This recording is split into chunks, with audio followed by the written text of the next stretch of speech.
was in 2016. We're going to bring up the Battleground while we try and remember years. You know, it's like looking at a Mayan calendar up here. My goodness. Gale Force Esports here, taking us to Brax's holdout. Okay. Well, I mean, I was going to say that if Lutano, when I spoke to him at Western Clash, he's like, look, obviously Tracer's the hotness. Been queuing up a lot of Tracer. Time for me to put a little Tracer under my belt. A few weeks later, obviously, you know, Tracer ended up getting a few changes. But Tracer's still around. I'm thinking maybe they'll make a play, try and counter around that, but all of a sudden we get Brax's. Tracer, not exactly a Brax's. She can cater to like that 1-3-1 with the 3-man and be a part of the kill potential if she would like. I would say it's not unlikely that she gets played at some point in time, but definitely not the go-to kind of Tracer map. And this originally, when you were on the roster, I believe, Fan, this was the go-to map for GFE as a whole. I might be getting my time frame on when Gale Force was good at this map versus when your time on it was, but this has been the go-to for some time, and without a doubt, it's got to be something threatening whenever you see Gale Force take it, right? Oh yeah, absolutely. I mean, that's absolutely correct. When I was on the roster there, I mean, I stole the idea from Fnatic, and you know, they were the original inventors. Braxis started out with like a 1-4 split, and then eventually it became like a 1-1, 3 people roaming. There's been a bunch of different metas, but Gale Force has always been really good at the meta in terms of Braxis holdout. So, and the main priority, at least feature and kind of characters that seem to shift in priority on a map like Braxis holdout, is can you jump a sidewall?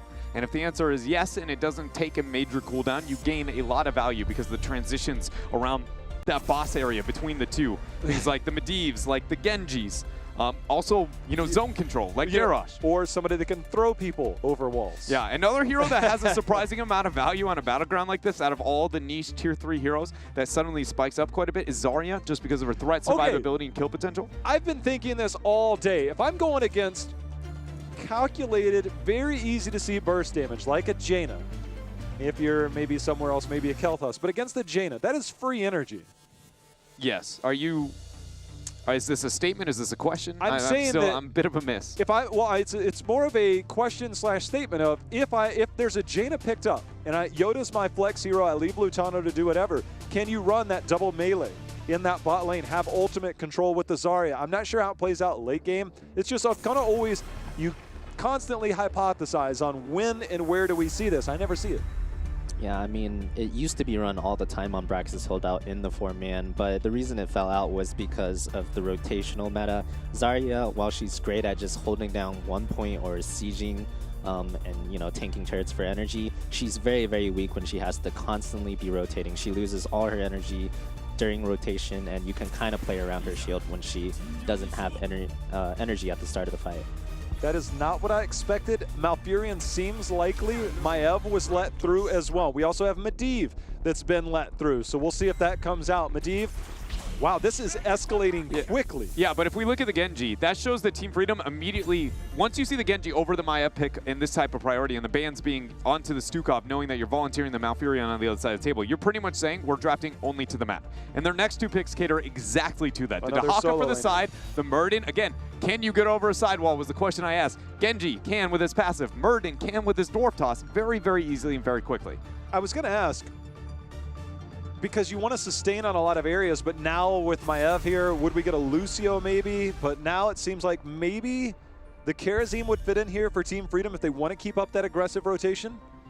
I really like the threat just on the point itself that Kharazim provides. Much like he can on the bottom lane in Dragonshire, he is an insane problem whenever you get those auto attacks. Granted, you have to be considering what your opponent's front line is, because it doesn't matter how vulnerable they are. If they have enough crowd control, you're going to be a dead Kharazim in the bottom lane, you know, either way. But it's definitely something we might see kind of come to light here for Team Freedom. Yeah, I'm really liking Freedom's draft here. I mean, Genji is just the king rotator on this map. He pretty much outduels any other hero in a 1v1, and he rotates as fast or faster than any other hero from top to bottom. So basically, when you have Genji, you control the rotate. The one thing that Freedom is kind of missing at this point is wave clear. I like to call it, you know, Plan B. On Brax's holdout, obviously you don't want to lose the Zerg ever, but if you do and you don't have wave clear, normally you just lose the game right there on the first wave. So, you know, they have the global control, they have the rotational control, but they might need a Plan B here. They might need to pick up some wave clear. The support pick, it can be flexible. okay, we've seen kind of the double, like you have solo laner 1, solo laner 2. Is a plan B, a Ragnaros, considered here?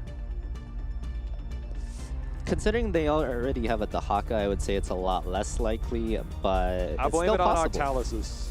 Because they've run that, right? The Dahaka Ragnaros? Yeah. I blame it on them. It's definitely possible. Hanzo ETC is going to be the rotation from Gale Force. Scatter Arrow can get a lot of damage. There isn't Garrosh to get that kind of redemption threat onto the front line. One fear I do have already with the composition is high up is the Maev pick on the side of Gale Force. Maev is amazing in 1-4s. She is outstanding at a 1-4 with the kill potential. Pretty good wave clear starting, you know, as early as level 4 with the armor. Or excuse me, not the armor, but the physical damage. But this is not a map that caters to that. We just talked about we're out of that meta. She has amazing kill potential still to join that floating 3-man, but she doesn't have as big of a high impact, and she can be played around when she's looking for those kind of 1 to 2 easy skirmishes on the map. Again, it's Maev. She is obviously first pick, first ban kind of for a reason, but I just immediately look at this and have hesitations. Is this where Freedom goes the supportless Abathur composition? Muradin self-sustained, Dahaka self-sustained, Genji hopefully enough mobility. I can tell you there's no world I would ever take that risk, but Heroes we've watched Hearth. Heroes Hearth do it, so there it is. There it is. And the Junkrat. So there's your extra wave clear. Here's the supportless Abathur pseudo support, but the Junkrat. Junkrat gives you that solo laner as well as Dahaka, and then you just rotate the Muradin Genji around, see if you can make the plays. We're doing it. It's definitely risky, but I think having Genji Abathur into a Hanzo is a little bit too tempting for them to pass up on. You know, if played right, that's just a miserable life for the Hanzo there. So what do we get here for the last pick? Who's ungankable at this point? Blaze obviously comes to mind. Tassadar? You need the solo and somebody that can actually take the point when nobody's around. Well, now you just made that list from who's the last pick to now I need a million parameters being met, Jay. How you just went from any hero available to I need a very niche one. You know what? I don't know. And I don't think Gale Force knows necessarily that all meet those kind of parameters, which is why we're digging deep into the time here. Ragnaros, I feel, is susceptible. Sonya, if she gets stunned out. I personally would like insane amount of macro pressure from this last pick. Thrall is anything but that.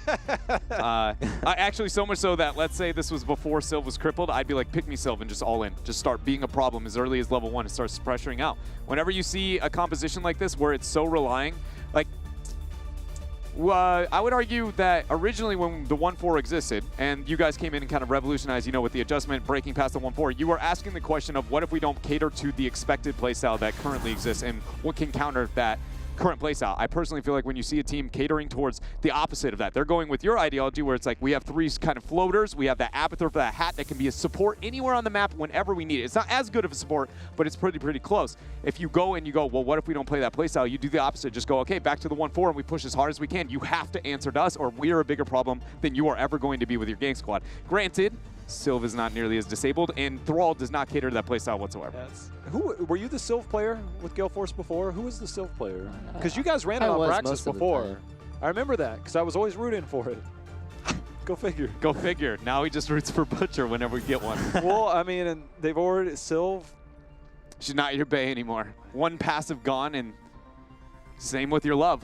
They murdered her. Here we go. It's game 4. See if Gale Force Esports has what it takes to send us to a game number 5 as we are on what used to be and still debatably is one of their best battlegrounds. It's going to be tested here. The supportless, somewhat, with the Abathur composition. Collusion, he's getting down. Lutano, it's a dance party. Yo, I never watched that tint of that skin on Do the Abathur do worm? the worm, and it looks really like weird how those kind of cords and cables kind of shift with his. Yeah, I must say, as much Abathur as I've played with that, ever since the Mecha skin came out, I actually have semi-retired the Pajamathur skin. Yeah. Because it's so good. I've only got 2 words to say to that. Logical decision, man. Yeah. Just going to sniff out a rotation as the mine's there. And now it's gone, like magic. Looks like it's going to be a 4-man posture, 5-man for that of Gale Force Esports towards the top half of the map. The biggest thing here with the composition that we see out of Team Freedom is not matching that 1-4 and kind of, again, those very extremely fluid rotations. It's going to start with Dahaka, his home is bottom. Junkrat's home is top. Abathur is wherever you can hat, right? And so it's just how effective is that 3-man going to be floating between these two lanes for Team Freedom? I like the positioning. B-Kid.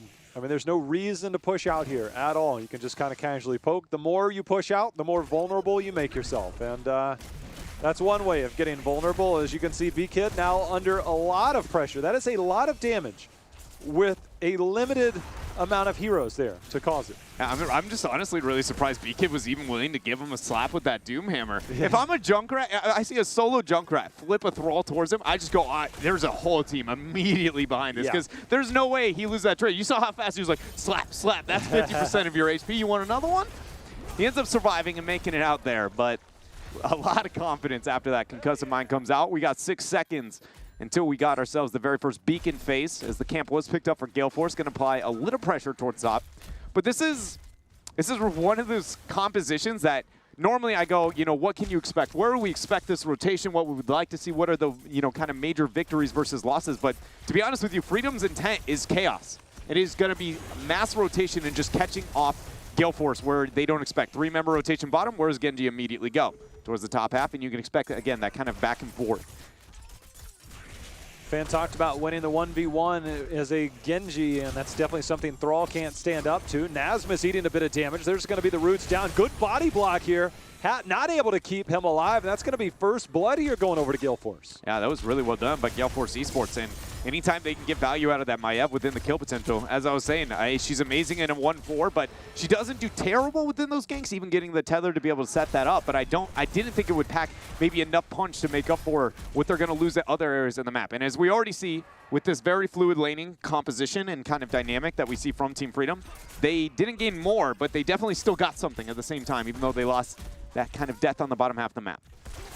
This top lane under assault, it only gets easier because there's only one tower to defend against these minions, which means you can siege up quite a bit more. So Gale Force, they're going to opt to trade here as they get the push in. Tether going out. Nasmus going to go ahead and burrow under to break that tether. So they're going to hold for now. But again, B-Kid, he's going to need some help unless Gale Force makes a serious trade there in the bottom lane. And whenever you see the Genji and the Junkrat, you know that you at least have a numbers advantage.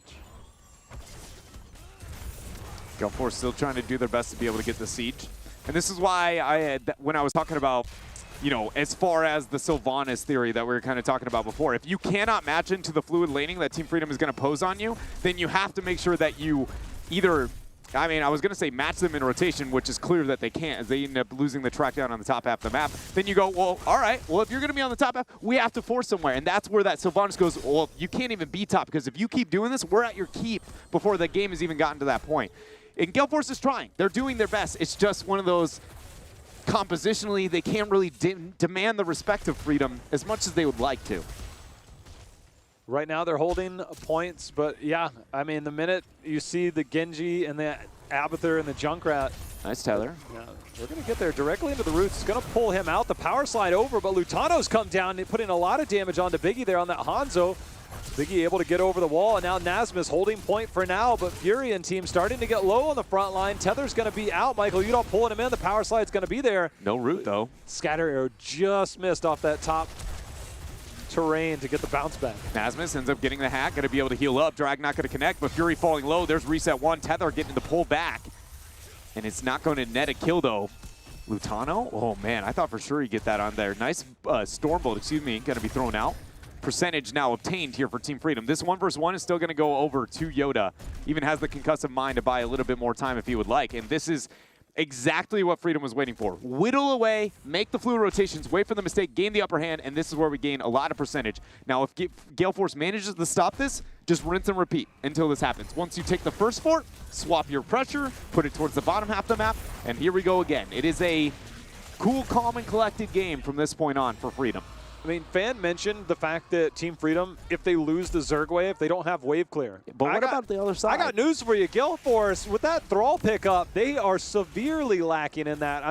Hanzo does have explosive arrow, but that's not going to do a ton. And then all of a sudden you look at Maiev. Unless somebody's stacking in there and you're getting resets on those fan of knives, I agree with you. I personally feel like Maev, as long as you have the option to use your E to get wave clear, I think she's underestimated in how much wave clear she does provide. Granted, that's in ideal circumstances, not with a team fight, and the Zerg rush is colossal. It's going to be a difficult time. I think Dwarf Toss was interrupted there. And now there it was. I was going to say, I couldn't quite tell if the animation went off, but Biggie missed the scatter arrow again, Dread. If he ended up hitting that scattering arrow, that for sure would have been one dead Dwarf. But now they end up keeping themselves alive, even getting the drag. Heather's used there, but the knockback buying a bit of time. Lutano gets the switch strike in. The actual concussive mine used by Yoda coming out from above ends up getting the knockback, locking down 2 kills. And now suddenly, Gale Force Esports find themselves miles behind in this game. Yeah, I don't know how that happened actually at all. I'm guessing you like misclicked the Z or something? Yeah, I mean, sometimes you go to place a mine and it'll automatically move your body out and you're keeping it on the rest of the minimap. Look, we've all been there. You hate to see it as an Abathur player. You love to see it as an Abathur hater, though. That's definitely not me then. Yeah, only a few heroes do I have that kind of blind rage towards. Trana probably being one of those. Don't say Abathur. Maybe Medivh being, no, Abathur is one of the few on the opposite side. He's one of my few, the proud. I love him. 10's going to be picked up for Freedom after this top force. I love this decision making. Granted, it probably is going to get stolen, but this is Gale Force just going, time's up, let's do this, boys. If this 10's, oh, 10's are here too. Watch Nasmus, can he hold? One, Zugrug's got it by himself. Abathur on the point is going to fall apart quickly. Yeah, Lutano coming in with the Dragon Blade. Collusion's like, look, I can do it too as the Swift Strikes go out. Biggie, Collusion's like, hey, brother. Do you think Collusion is the clone as the evil brother? Out of the two? Even though they're already like, you know, it's like the double evil brother. Yeah. No, I think I think so. I think Lutano would probably be the evil brother, just because he's got such an adorable face. There's no way that guy's as pure as he comes off. Yeah, but the evil Genji clone. Yeah. Versus the Hanzo. Oh, yeah. I didn't even think about that. So it's already the evil brother, quote unquote. But is it like super evil? Triple evil.